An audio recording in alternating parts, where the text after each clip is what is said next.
Salut à tout le monde, bonjour, bonsoir, bref, je suis très heureux au moment de faire cette vidéo et c'est ça le plus important. Heureux pourquoi? Je vais m'adresser une fois de plus à vous. Et donc je vais commencer par remercier tous ceux qui me suivent déjà.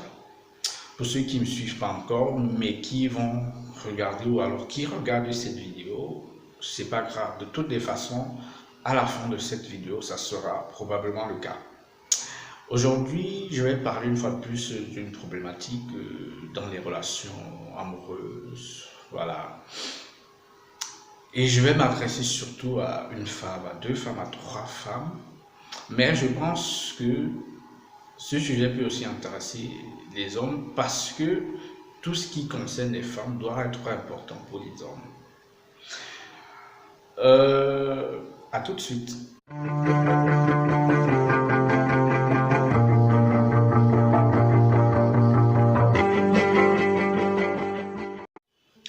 Bienvenue une fois de plus, merci d'être resté connecté. Nous allons effleurer comme ça un sujet pour parler de ces femmes-là qui réussissent d'exploit de se lancer dans une nouvelle conquête, dans une nouvelle relation, alors qu'à la vérité, elles sont encore prisonnières, elles souffrent encore des douleurs infligées par la relation précédente. Il y a ces femmes-là qui s'imposent l'obligation de démontrer en permanence à leurs ex qu'elles vont mieux, qu'elles se sentent mieux aimées, qu'elles sont devenues plus belles, plus jolies. Aujourd'hui, j'ai envie de vous dire stop.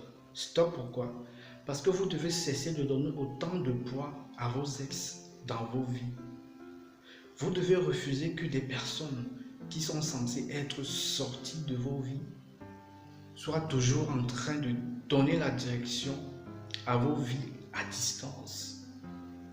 Vous devez refuser que ces personnes-là, qui un matin se sont levées et vous ont démontré, ont confessé de leur bouche que vous n'avez plus de valeur à leurs yeux, continuez à compter autant pour vous. Oui, c'est de ça qu'il s'agit. Sans l'avouer, vous démontrez que ces personnes sont toujours importantes pour vous, alors qu'en réalité, ça ne devrait plus être le cas. Ne vous faites plus belle dans le but de démontrer quoi que ce soit à vos ex. Faites-vous belle pour la nouvelle personne qui est dans votre vie. Cette personne-là qui a décidé de faire chemin avec vous, qui vous a accepté dans votre entièreté. Beaucoup de femmes vont se reconnaître dans ce que je vais dire. Parfois, il vous arrive de vous retrouver dans une pièce, ça peut être dans une fête, avec votre ex, et vous vous dites, ah, c'est l'occasion de rêver, de lui démontrer qu'il a commis une grave erreur, une grosse erreur en me quittant. C'est pas de ça qu'il s'agit. Il ne s'agit pas, voilà, on s'en fout de ce que ça peut lui faire. Le plus important, c'est qu'il soit sorti de votre vie. C'est ça le plus important. Plus qu'il a voulu, et bien tant mieux. Vous devez continuer à avancer. Et vous devez continuer à profiter de la vie. C'est pour ça qu'à un moment donné, le mieux à faire, et ça je vous conseille, je vous le conseille vivement, c'est de prendre son temps avant de se lancer dans une nouvelle relation. C'est de prendre le temps de guérir, de faire ressortir, de s'interroger, ou encore d'interroger nos motivations. Ce qui fait qu'on doit s'engager dans une nouvelle relation. Est-ce pour bâtir concrètement une nouvelle relation avec des fondations beaucoup plus solides, avec des valeurs beaucoup plus ancrées dans ce que Dieu attend de nous? Est-ce que je suis prête pour une nouvelle relation?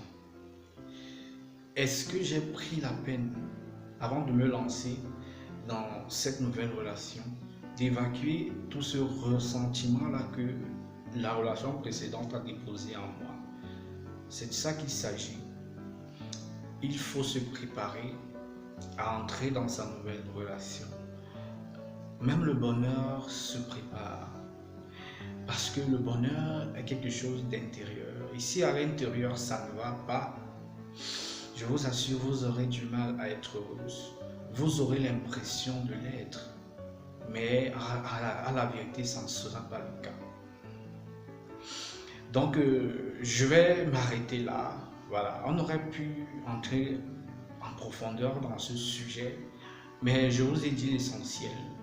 Peut-être sous d'autres formes, on entrera dans les détails plus poussés.